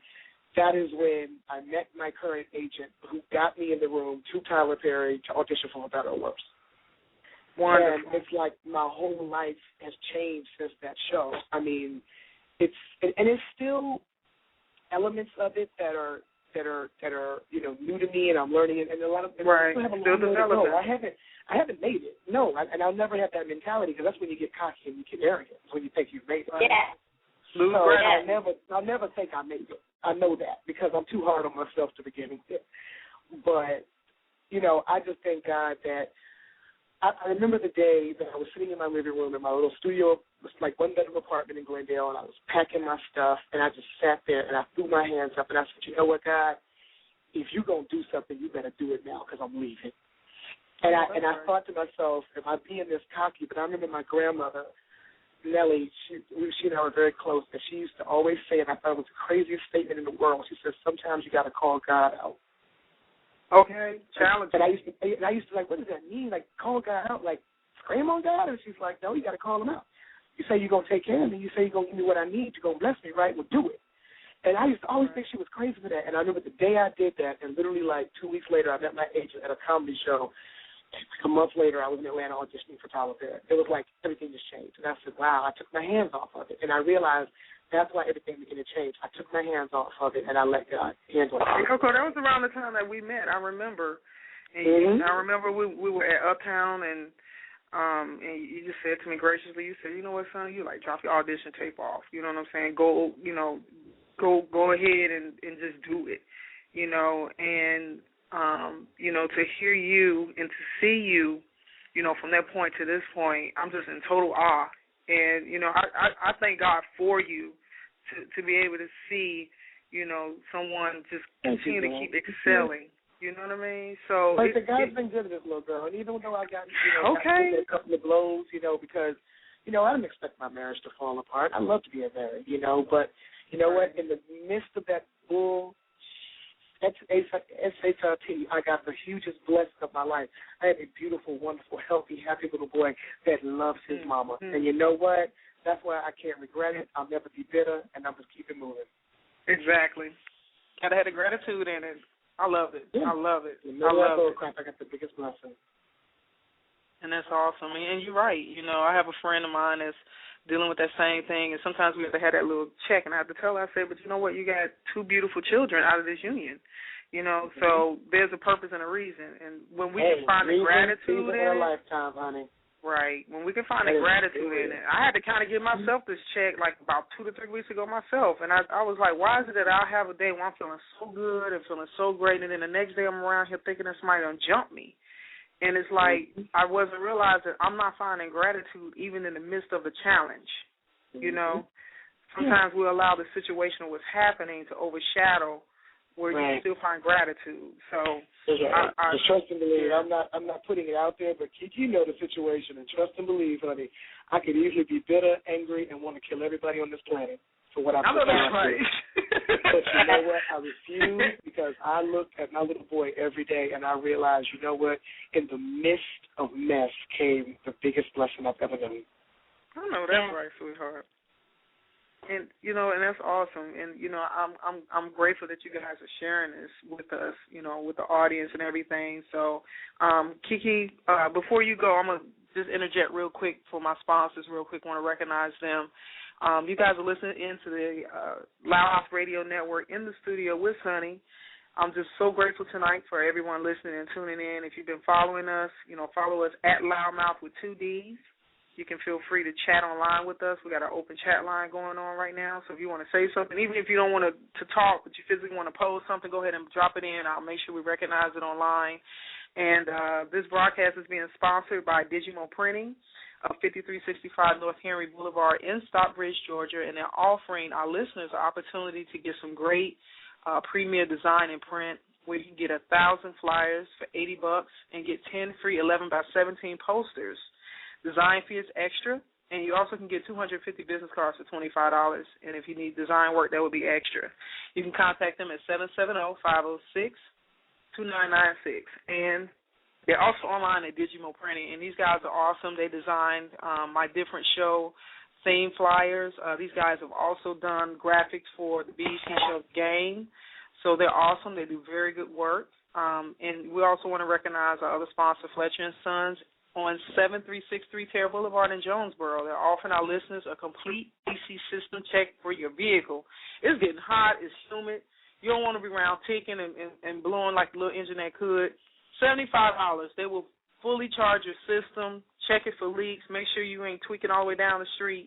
And that offer is good to May 31st, 2018. It's not valid with any other offer. These guys are full auto repair ASE certified mechanics. They do with domestic and foreign vehicles, and you can see their video right on our network on loudmouthtv.com. So check those guys out. And we are still on the line with Miss Kiki Haynes and Miss Coca Brown, that is part of the cast of For Better or Worse, the Tyler Perry series that's moving on in the fall. And we're talking about perseverance, and, Miss Brown just gave a fantastic testament in regards to persevering. So now we're going to have Kiki. You got the floor, darling? I do. And, first of all, I have to go pretty soon to myself, actually. So I'm going to make it quick. But, Sure. I'm stuttering because it's amazing how similar our stories are in terms of literally going through so many obstacles and having the odds line up against us and literally in that moment trusting God. And literally releasing it. And Coco's heard me, tell my story, and one of the things that have come out of this newfound notoriety is, I've been blessed to have the ability to, do speaking engagements. And all I do, literally, Sonny, is tell my story. And, in my story, I've wanted to be an actress. I know Ken talked about when he was a little kid. I knew as early as 6th grade. And different things have happened along my life where, I was blessed to get some wonderful opportunities, and there were times that I thought I was getting close to, a breakthrough. Because, as an actor, like Ken said, it doesn't, both of us, all three of us actually said, it's not overnight. You plant your seeds, you do your classes, your independent films, if you're fortunate to do commercials, your plays, you just try to do all that you can, and then along the way, you're introduced to the right casting director or the right director or sometimes the right project that you think is going to introduce you in a bigger light. And when that happens, when you get so close over and over again, it can be discouraging. And then on top of that, you go through heartache, you go through financial strain, you lose friends, it's like life can literally beat you down. And interesting that Coco shared her testimony about what her life was like before the show, because very similar to her. 3 months, if not 2 months, before I booked the show, I had walked away from this business because I was done. I was emotionally, financially, I was in a place where it was like I needed to step away and just make sure that Kiki was okay, because I was feeling overlooked. I was feeling like, I actually was feeling like, maybe the blessing that I thought was going to happen for me, maybe it's not for me. I was seeing a change in this industry. I had recently got out of a breakup that had really, really crushed my spirits. I was depleted, but not to the degree to where I still didn't have a strong faith in God. And I remember specifically praying, like, okay, God, I really believe all my life that you gave me this talent for a reason, and I believe that, I'm supposed to honor you by living in it. But right now, as a grown woman, things are not going well, and I need to step back for a moment and get me together. But I'm trusting that if something comes along that is meant for me, that you will effortlessly align it up so that I'll get it. And I say that because by me truly letting go, and I think, Coco said that when you really let something go, all of us have dreams, but when you let something go, whether it's your career, a love, whatever that thing is, if it's meant for you, it will really come back. And, I literally just, I tapped into my faith, and I was praying harder than I ever had. I was, physically getting myself in order, doing a cleanse. I had found this newfound career that had nothing to do with anything that I had ever before. I was working for a big salon company as a consultant. And then also I was starting to just be grateful. Even for everything that was going wrong in my life, I had to find something to be grateful for, and I started to just look around and see all of the good things that I had. And literally, like I said, 2-3 months later, I got a call on a Monday afternoon, Monday night, I was coming home from work, from a casting director, and I hadn't heard from this woman in about a good year and a half, and she told me, asked me was I available to come into an audition the next afternoon. And I went into the audition at 4:20. Now, Kiki, were you still in Los Angeles at the time? I was still in Los Angeles, but as I said, I had completely walked away from the business, so I had no agent, no manager, and I didn't know what was going on in terms of the current auditions because I kind of stepped away. So I was off from that. Okay. And so this casting director, I actually met her when I first moved to L.A. in 2004, and she and I developed a wonderful friendship. And you know how sometimes life just takes its course, and people that, you're cool with a year can go by and you just hear from each other. And so she called me out of the blue one day and was like, hey, are you around? I got this project that I'm auditioning for. Are you available, the next afternoon? And come to find out, the audition was for this project. I went in at 4:20. I had no idea that when I got there, Tyler Perry was going to be there. And you talk about, what do you do with your obstacles and things that you go through? Honestly, to me, all of the pain and the struggle, the disappointment, that stuff actually made me a better actress. Because that's right. Preparing, absolutely. It makes that tough skin, honey. It allows you to bring out, the different range of emotions that's behind all of the, the isms. And so when I walked into that room with everything that I dealt with earlier that year, Tyler saw probably 100 faces of Kiki Haynes in that room that day. And I gave it all I got in that audition. And I gave it not even knowing that he was going to be there. It just was a bonus that he was there because 2 hours later I got a call that I booked the part. Oh, right. That's awesome. God is awesome, right? Dropped on the floor. I was not ready for it. They asked me was I prepared to go to Atlanta. And, I'm hearing these words, but I'm not really understanding, but I'm listening to it. Yet. 24 hours later, I found myself on an 11:59 flight on my way to Atlanta to Tyler Perry Studios. So in a matter of 3 days, my life changed. Like 72 hours, my life is so different now than it was before that, and it took me giving it up. It took me giving it up, being grateful for what I had, because I think God knew that now that all this is happening, like Coco said, I still ain't made it, still trying to make it. I still have doors that are closed. But If I believe in my heart that I was grateful before, but I am 10 times more grateful now for everything that's happening, and just, just humble and just, like this can go away at any day. So for right now. Right. That's so important to be humble and recognize that. And you guys know that we're still developing. We're still, as long as we continue to be creative creatures, we're still moving forward. Is when we stop and we become, still is when we lose. And how you say, Coco, people feel like they make it. And then they think that everything is just... That's how you get cocky and arrogant. And you lose. You start getting delusions of grandeur, believing your own hype. You've got to always keep yourself in the position where I still got to do better. I still got more work to do. But I hate to interject really quick, but I really got to go. This massage therapist has been gracious, and I need to go.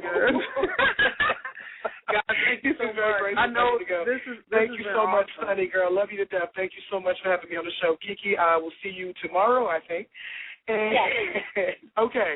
And, to everybody out there, please continue to, listen to Loudmouth Radio and support my girl, Sonny. And y'all can find me on Twitter under Coca Brown 22. That's COCOA Brown 22. Thank you. And Kiki, give your Twitter also, sweetheart. Okay, well, I'm going to get my Twitter, my Facebook, and my Instagram because I'm new on it. I'm so happy that I'm finally on Instagram. My Twitter is I am Kiki Haynes, so I-A-M and then my name, Kiki Haynes. My Instagram is just at Kiki Haynes. And then, of course, Facebook, you can find me by my name. And I've been very, very, very proud of myself in terms of keeping up and keeping everybody abreast of what's going on. And, I'm pretty good at getting back to people's comments, compliments, questions. I don't have a little geeky white boy like Coco has just yet. Kiki's working on her line, isn't she? Girl, I'm trying to give me about 3 or 4 of them. I didn't say it wasn't her because at times I be working with her and I get a tweet from her and I'm like, but she didn't do nothing. I didn't see her fingers move on her phone. So I knew she had somebody in the back. She had that ghostwriting thing happening going on. Yes. But, no, that's where you can find me. And thank you so much, Sonny, for inviting me on the show. Thank you for inviting the cast. And, thank you so hard. And I know you're the last Mohican, but share with the audience what's happening as far really quickly with the show going to the new network and, how should they tune in going into the next season. Okay, well, all we all know is that we are our current season that we're shooting right now is going to be on OWN. We don't know exactly when we're going to premiere. It's going to be in the fall sometime, so I will definitely keep you posted as to when. And, when it does drop, I think that this season, honestly, is the best of all 3 because the storylines are definitely at a heightened place. We're all very comfortable and well aware of our characters, and I think this year everybody is just giving it their all. We are bringing it. Awesome. I'm loving it. Hopefully, maybe I'll see you guys on set while y'all still shooting and everything at some point. I'm claiming and putting it out in the universe. And Kiki, thank you so much. Huh? Yeah.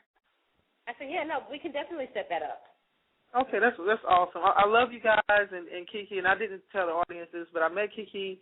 It's been over a year because I had my comedy club running, and I know you guys are getting off air, and I'm going to share with you because the good thing is this show is archived. I only got about 15 more minutes that I'm going to be on air.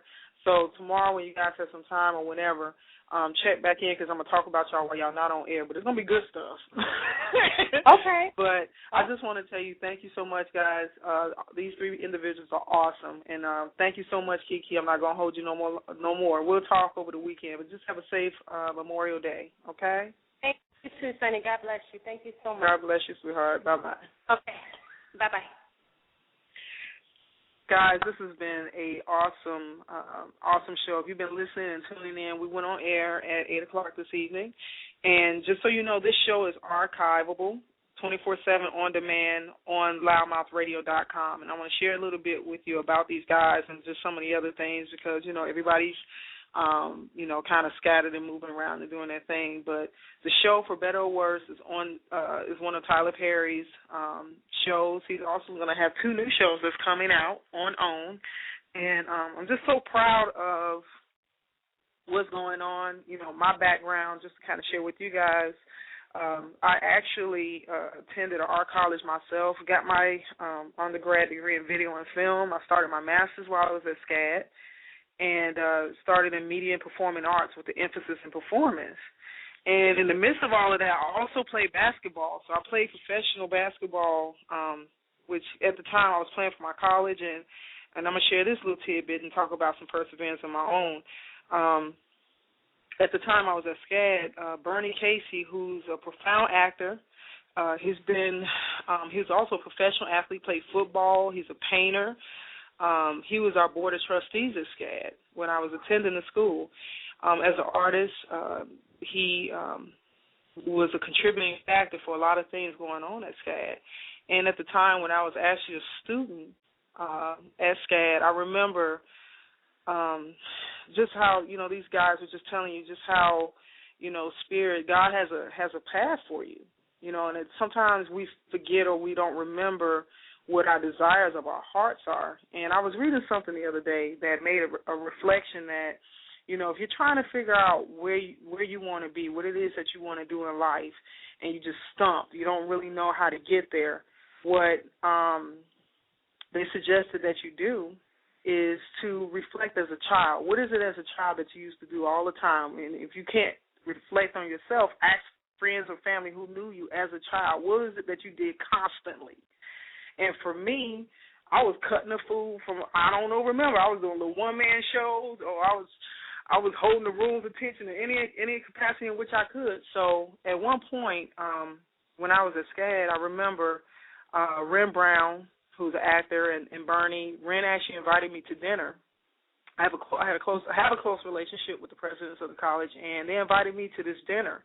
And lo and behold, kind of like Kiki and Coco's moment, I come to dinner, and I'm sitting at the table with Ren Brown, Bernie Casey, Angela Bassett, her husband Courtney Vance, Kevin Eubanks from The Tonight Show. At the time, he was dating a young lady by the name of Tammy Townsend, who's an actress, and Michael T. Williamson that played Forrest Gump, Bubba Shrimp, and his wife. And I'm sitting here, I'm the only student. I'm sitting at this table at the Sapphire Grill in Savannah, and the whole time I'm sitting there, I'm like, oh, my God, like this moment, it just seems so surreal. And I was the only student at the time at the table, and a friend of mine was there that worked for the college. So as we sat there dining, and I remember having this moment of feeling like, okay, what do? I'm playing basketball. I want to play professionally. I want to, I want to act. I want to do these things. And they, I just kind of looked puzzled. At the time, Angela had just wrapped shooting Why How Stella Got Her Groove Back. And she was sitting there telling me candid things that happened on set and some of the things that was going on. And she said, and I just told myself, I'm just kind of stuck, don't know what to do. And Bernie said to me, you know what, Sabrina, you got forever to, come back to school and finish your degree if you want, because I was at a master's level. And here I am feeling like, I had all this gratitude in the world. This is my education. I'm grateful for the opportunities here. Didn't want to feel like I wasn't doing what I was supposed to do, but I went on ahead, played ball for some years. And now, we fast forward, we're talking about up to many years later. I ain't going to tell you my age. But here it is now. I come back full circle into media and, marketing and performing arts and, production. And, now I feel like what I've done has not been in vain. Now I understand more so how this little black girl from Chicago on the South Side playing basketball with the boys, on the girl on the court, out here all time of day and night, not really knowing where my life was going to take me. Now it makes more sense. Now I can have a better understanding of, what my direction is. So perseverance is the thing that I put forth to these guys and ask them, their testimony about this. And I got a caller here that wants to talk. Let me let them go ahead and talk a little bit. Caller, you're on the line in the studio with Sonny. Hello. Hello. Hi. How you doing? I'm gracious. How are you? I'm doing great. I was just listening to your show, and I really enjoyed it. This is my first time. Oh, thank you, brother-in-law. I can recognize your voice. How you doing, sir? I'm doing fine. Here go your sister, too. Say hey, baby. Hey, that girl. Oh, my God. Hey, girl. What you doing here? Y'all, who was that? Pookie, man. Oh, my nephew in the background. Oh, hey, Poo-Poo. Hey. Hey, man. Awesome. I've had the family connection on. Aunt Pam was on earlier. Now I got my sister and all. Hey, y'all. So what you want to say? I know you wanted to talk in. Tell me, share your thoughts. All right, give me your phone. Okay, that's my nephew telling me where he's going to be when he grows up. Absolutely. This is what happens in the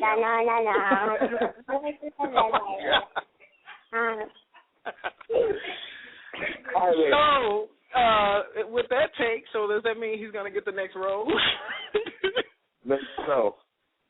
Well, have you guys been listening? Have you had an opportunity? Have you enjoyed the show thus far? Yes, I actually got a chance. I didn't get a chance to hear is it Coco, but I got a chance to hear the lady that's the actress with Tyler Perry's show, Kiki. I believe. Yeah, all of them are part of the cast, for better or worse.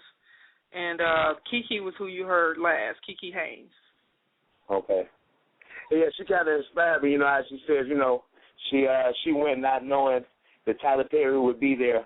You know, but a lot of times, you know, when you're going through auditions, you know, no matter what kind of entertainment it is, you just never know who may be there or who's connected to who or who's plugged to whoever. So, you know, it's a blessing. I really hope that she really moves forward and has a great career, and I hope that anyone who is listening, who is headed in a direction where they got to go to follow, would take that as some kind of inspiration. Absolutely. Thank you. I mean, I was going to say, too, you know, these guys, I met Kent and Kiki. I've known Coco longer, but I met Kiki and Kent last year, and one of my best friends, Nefertari, shouts out Nef, she came into the city, called me, and we all came together. And when I tell you they're great people, they're beautiful people. Like, you know, when you physically meet people, you know, a lot of times people have personas of Hollywood actors. And, you know, a lot of times it's negative. It's, you know, they feel like they're not approachable, or somebody may, you know, feel intimidated to where they can't speak to them. These guys are not like that at all. When I tell you that they're just pure love the butter, I mean, I just think that, you know, Kent, you know, I met Kent, and, you know, I had no clue of Kent's history. And I mean, you know, he's the most humble and modest person, but this guy is a real, he has real portfolio out of this world. He's an actor, director, writer, producer. He's got over 52 titles as an actor. He's been on NCIS. He's been on Family Time. He's been on Days of Our Lives, one of my mother's favorite soap operas. Faulcon, Legal, Lincoln Heights, Desperate Housewives. He's been on CSI, Miami, you know, and the list just continues to keep going. And I'm like, you know, you see someone, you know, who tells you, hey, I'm just a, you know, young man from North Carolina, and, you know, when I was younger, this is what I saw, and I knew that I wanted to do, and I connected with it. And to see yourself get to that point is just an awesome blessing, you know, it lets you know that you're in alignment. Absolutely. So, brother-in-law, thank you for sharing that. You know, and I'm going to say this to all our listeners. If you just tuned in, you can actually listen in online at loudmouthradio.com, and all our shows are available for archive 24/7. You can download them, listen to them on your player if you're at work, you know, and like, you know, Coconut said, you know, you could be at work, or Kent, I think Kent made a point of saying this, that, you know, even if you're working a job that's doing what you need to do to fund what you want to do, you know, don't be discouraged. Stay with what it is that you feel in your heart that you want to do, because sometimes you see and want to do things, maybe God has put something in your heart that nobody else will understand or see, but that does not mean that you can't achieve it. Absolutely. Awesome. Anything else you guys would like to share at all? Nothing other than the fact we love you, and, you know, we support you, and we know you'll support us in our dreams. You know, everybody got to start somewhere, but I think this may be the beginning of something great for you, because, I mean, anyone who knows Sonny knows that you just have a glow on you that just says that one day you're going somewhere great, and you're on your way, and your family, we love you, we support you in anything and everything we do. Oh, thank you, guys. I appreciate it so much, and I love you guys, too. And y'all kiss my mommy for me, okay? She told me to call. I said, don't let me forget to call sis. You got to throw that support up. Okay, cool. I appreciate that message. Tell Jackie we said hello, and y'all have a good night. Call us when you get off air. I sure will. Thank you so much, love. Guys, this has been awesome. I think that, in the studio, so if you don't know, this is my first night for this show, and I couldn't have wished for it any better. I think that it's important that there's a lot of things in the media that's portrayed that, I'm not one of those people that really like to watch the news all the time because it's so heavy. It's just, it's real as what's going on in the world, but I don't want to take all of that in. I really try to keep, uplifted and things of good nature as best as I can, and allowing that to interject into my mind and to my spirit. So, this show itself has done very well, and it's growing. You heard from the cast member talk about their actual characters candidly and how they've recognized how their characters have developed. And, the one thing I can say about, and this is the reason why this show is existing for me, because I love the art of acting and expression. I'm a true artist in so many areas, and I think that it's so important that, all of us, act in some form of fashion of life. Don't tell me you working at Walmart, you ain't in that checkout line, and you got somebody nasty and rude, and you should be grinning and smiling and saying, how can I help you? If you're a customer service manager, you got to take over a customer that's cussing you out, that's letting you have it. You got to put on that actor's hat for Walmart. And then when they walk away, you say, I should have drop kicked on her head, but I had to watch it because we been on surveillance. But, the ability to be able to have an alter ego or to be able to identify with a role. I remember Oprah talking about her wanting to be on Color Purple.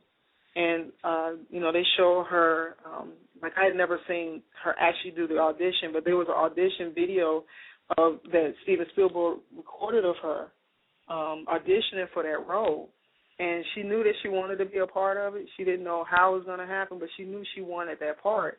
And, when you can see and witness a transformation of a person acting, and it was so funny when the performing arts department started at my college, because it wasn't there when I first started, so I automatically went to video and film and learned from, behind the camera perspective. And I said, well, if I can do nothing else, I can learn from, behind the camera, but I know I wanted to be in front of it. So it's become a balance for me because I've learned the technical aspects of things and learn how to, create a story and things of that nature. But one of the things I always used to do, I always used to use the monologues from The Color Purple when Sophia was sitting at that table, honey, and she was busting out laughing and she was just cracking up and rocking, and then that chick stopped and converted like, and she just went, poke the guys on him, and started talking about how, all her life she had to fight, the transition. And that is how things are in our life. We have to recognize that there's things in your life that's going to happen, and you're going to think that, maybe you're in this one place. I mean, relationships. How many of us had relationships where we thought everything was good, we're married, or, we're in love, we're together, we're building stuff, and next thing you know, you flipping the script or something else happens, and it's a different story. So you have to know how to deal with obstacles. You need to learn how to deal with difficulties. And these are some of the things that, even from the art of acting, allows us as regular people, because actors are still regular people too, to be able to initiate things like this in our personal lives. And one of the things I think is so important, I think Deepak Chopra wrote about this in one of his books, is that we take life too seriously. We take ourselves too seriously, even in the midst of things. So we lighten up on ourselves, we'll find, even in the midst of some kind of craziness, you can find some way to laugh about it. So I just think that it's awesome that we can see, shows like this persevere, which was my word of the evening, perseverance, to persevere and continue to keep going in a path in which, Tyler Perry sees this show going. So I applaud each and every one of these guys. I applaud Tyler Perry. I applaud Oprah for having the knack and the relationship of saying, Tyler, come on over here with me, let's get it in. So I wanted to ask and encourage you guys to follow this show. If you go to loudmouth.com and also loudmouthradio.com, you'll see their information. So if you missed their social network handles, you can actually get that information right offline. And as I get ready to close, only got a minute left here, I just want to thank our sponsors, Digimo Printing. I want to thank Fletcher & Sons Auto. These guys are spectacular in what they do. And I just think that it's important that we be an inspiration and we be the change that we wish to see in the world. So what I'm going to do is just do a befitting thing and close out the show with my friend's song, India Cocoa Butter. See you guys next week, Wednesday night, 8 p.m. Check out our shows. Y'all have a great night.